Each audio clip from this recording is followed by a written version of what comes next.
Bueno, queridos y queridas, muchísimas gracias por su atención, por estar aquí viendo este video, viendo los demás videos del canal.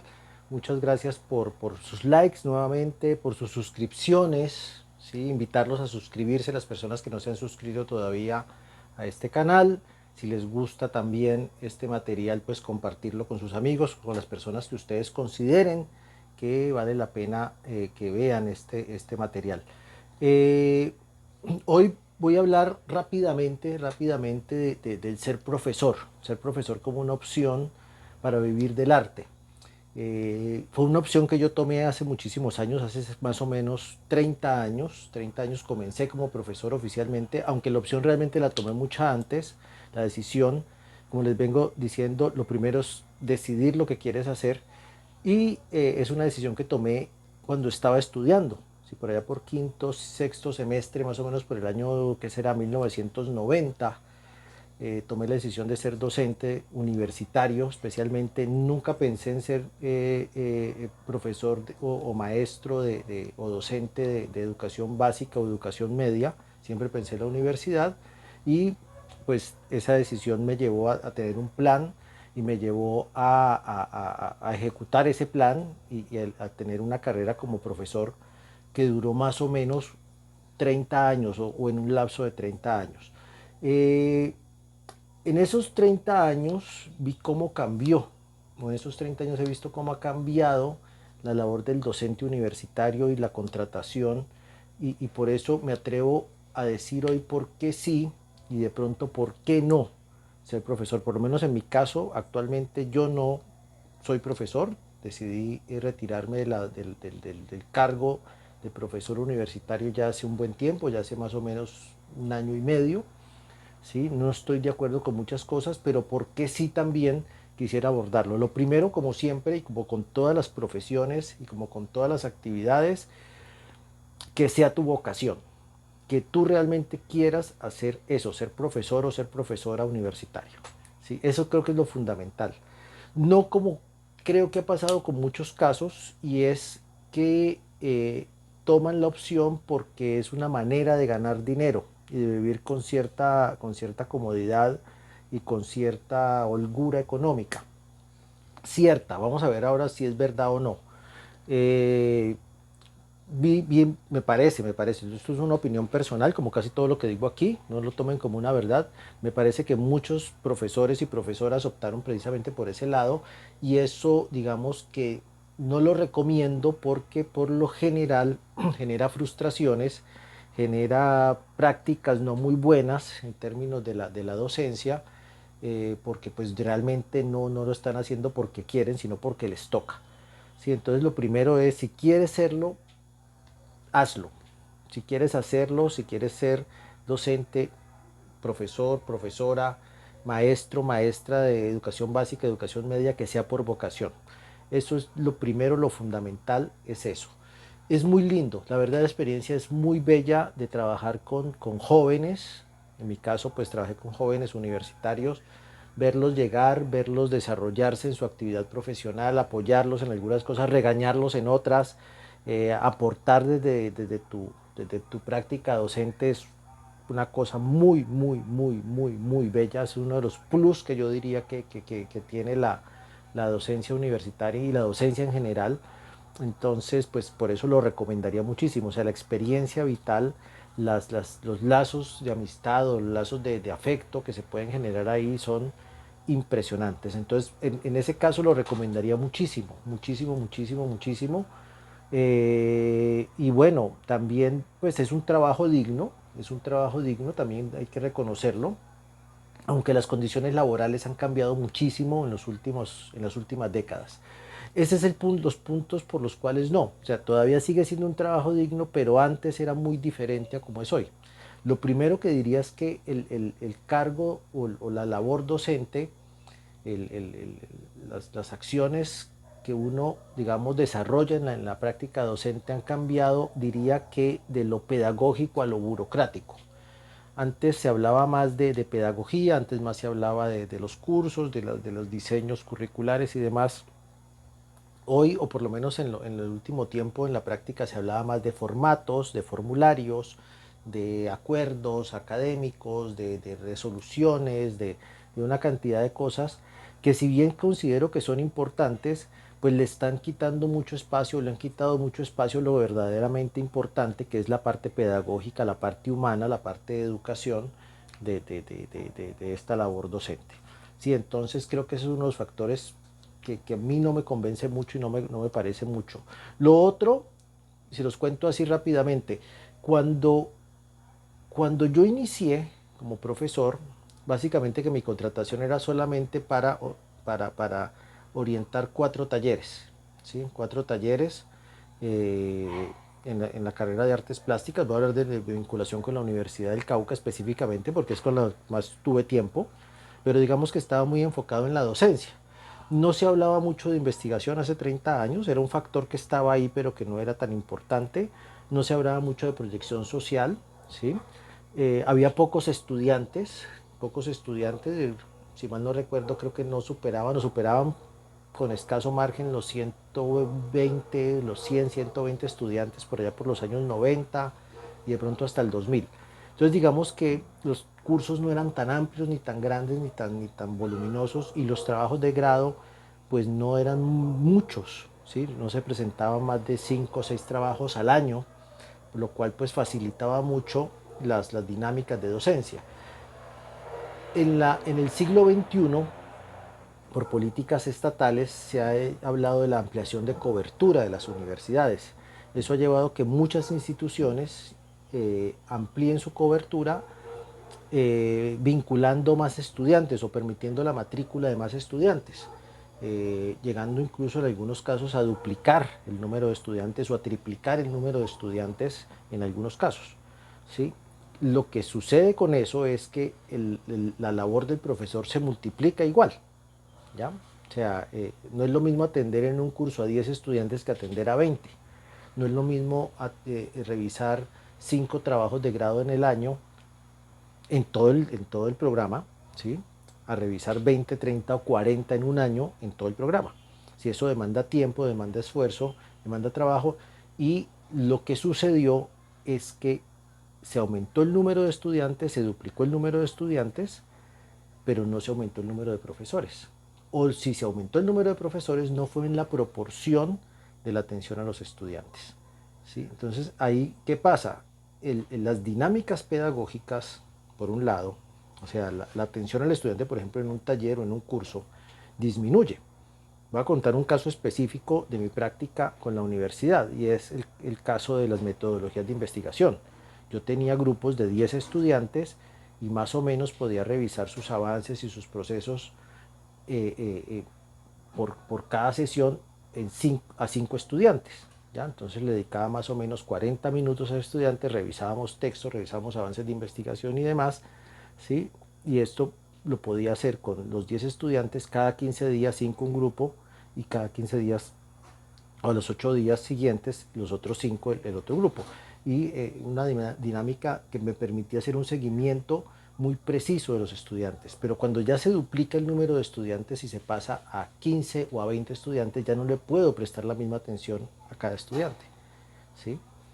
Se disminuye a veces a la mitad, y en algunos casos a una tercera parte. O sea, había estudiantes que solamente les podía dedicar 10 minutos o 15 minutos porque no había tiempo, no había tiempo, ¿ya? Esto obviamente disminuye, entre comillas, la calidad de la educación, porque, insisto, no es lo mismo atender un grupo de 10 que un grupo de 20. Lo mismo puede suceder con talleres de pintura, talleres de dibujo, talleres de fotografía, de lo que ustedes quieran, ¿no? Las clases de estética, de semiótica y demás, todas las clases habidas y por haber, ¿ya? Y eso obliga, si bien no se discutió nunca, si bien no se planteó nunca, eso obliga a un cambio en las pedagogías, y eso obliga a unos cambios curriculares, ¿sí? O sea, no es sumar y restar estudiantes así por así, sino que todo eso tiene unos impactos y unas cosas implícitas. Y eso lleva a que el profesor o la profesora, ¿sí? Si está muy dedicado a su práctica, si le interesa mucho su práctica, duplique y triplique y cuadruplique su esfuerzo, que es un esfuerzo que no reconoce la universidad, ¿ya? ¿Por qué no lo reconoce? Porque sigue habiendo la misma contratación por horas de clase, pero no se reconoce las horas de preparación de clase, de atención a estudiantes, que incluso se hacen por fuera de los horarios normales de la universidad, incluso a veces se hace en fines de semana o en festivos o en otro tipo de horarios. Eso por un lado.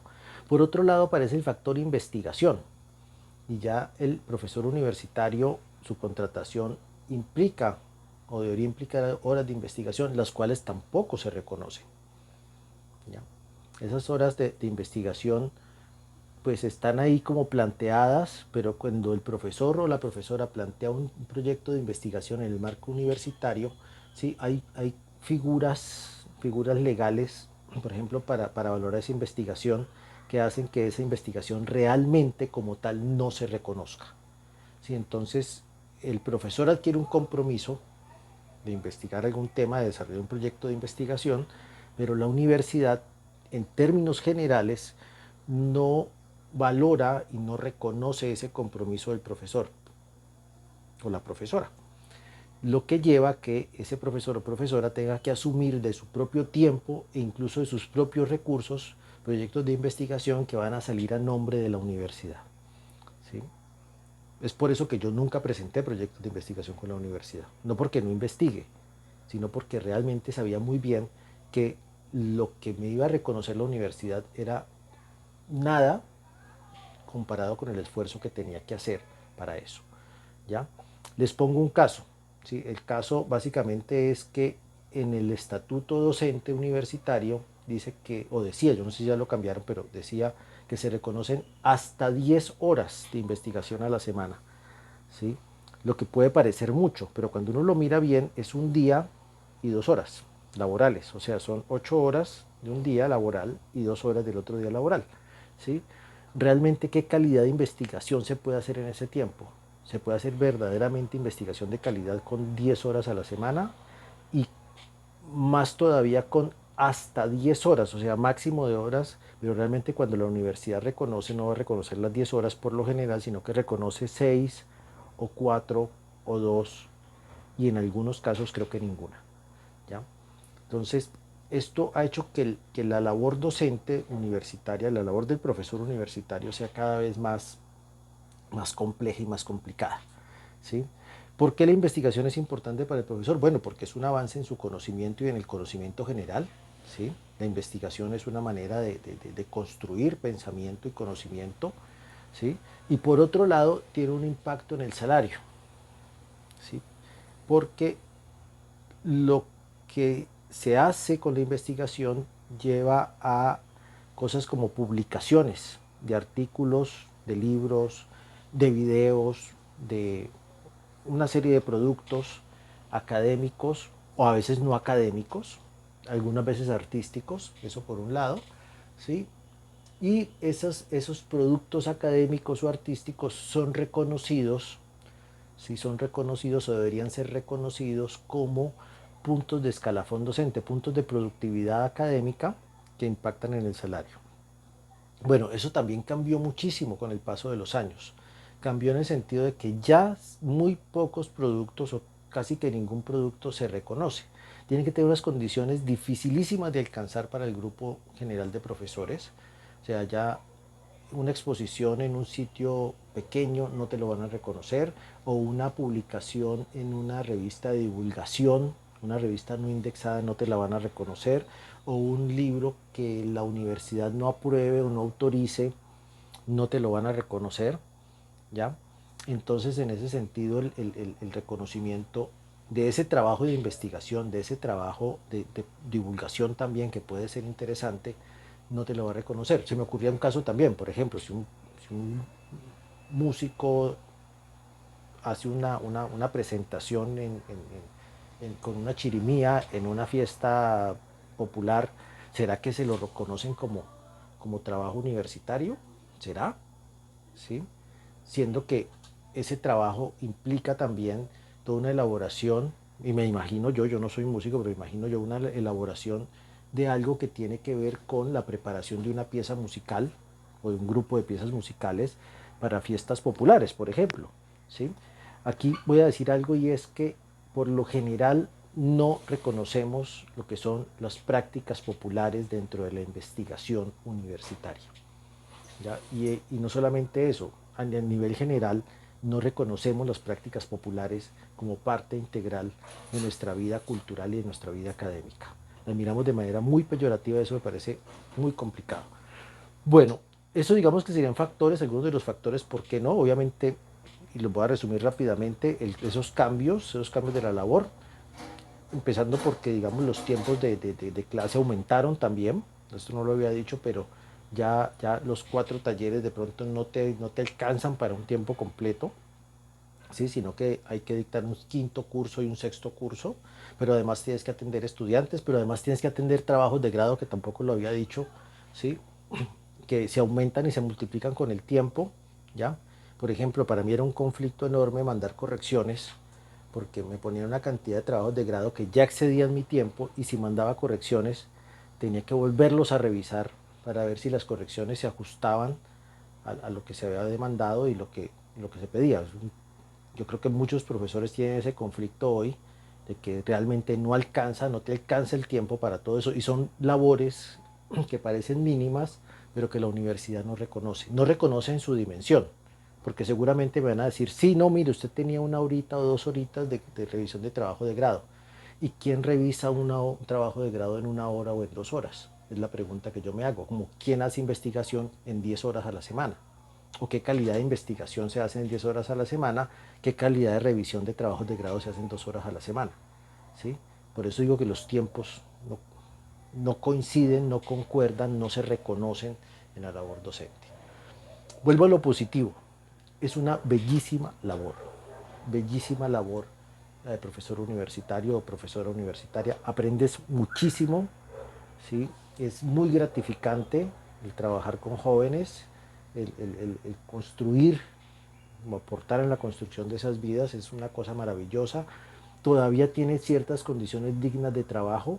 Hay en esas condiciones dignas de trabajo recomendación, pero así recomendación es: busca el mejor ambiente laboral, busca la mejor institución, busca el mejor espacio donde te paguen también, porque todo eso tiene impactos, ¿sí? Donde tengas los espacios para desarrollar tu práctica, donde tengas los recursos tecnológicos o técnicos para desarrollar tu práctica docente, donde te reconozcan lo más que se pueda, si bien no están reconociendo todo, lo más que se pueda tu labor docente, es una gran recomendación. Eso tiene unos impactos enormes en la vida, porque por ejemplo, el salario que te paguen es de donde va a salir tu pensión. Pues de pronto hoy puede que no te estén pagando mucho, y te conformes con ese salario bajo, pero al paso de los años, ¿sí? Llegues a la edad de pensionarte como profesor universitario o profesora universitaria, pues no vas a alcanzar una buena pensión. He visto muchos casos muy tristes de profesores, creo que también profesoras, pero profesores hombres sobre todo, no sé por qué. Creo que también hay profesoras que se han jubilado con un salario mínimo en Colombia, que son $250, después de 30, 40 años de labor, ¿sí? Cosa que me parece terrible, me parece injusta. Pero parte también de si yo acepté o no esas condiciones laborales. Por eso creo que hay que partir de ahí, ¿sí? Si quieres ser profesor y quieres hacer tu práctica docente y quieres dedicarle tu vida a eso, pues que sea en el mejor lugar, ¿sí? O casos también a veces donde a los profesores les toca llevar los equipos, ¿sí? Porque la institución no tiene los equipos, o toca llevar materiales. Hay muchos profesores que han tenido que comprar de su bolsillo los materiales para sus prácticas, porque la institución no les da los materiales para sus prácticas. En ese sentido, bueno, busquen siempre, siempre, siempre la mejor institución. Y una cosa fundamental, hay que aprender a decir no. Si tú no estás conforme, si tú no estás alegre, si tú no estás bien, si tú no te sientes pleno en un sitio, dile que no. Dile que no, porque eso también tiene sus consecuencias. Seguramente va a aparecer una opción diferente, y esa opción diferente va a ser mucho mejor de la que tienes. Bueno, queridos y queridas, les agradezco mucho su atención. Espero que este video les sirva muchísimo para reflexionar.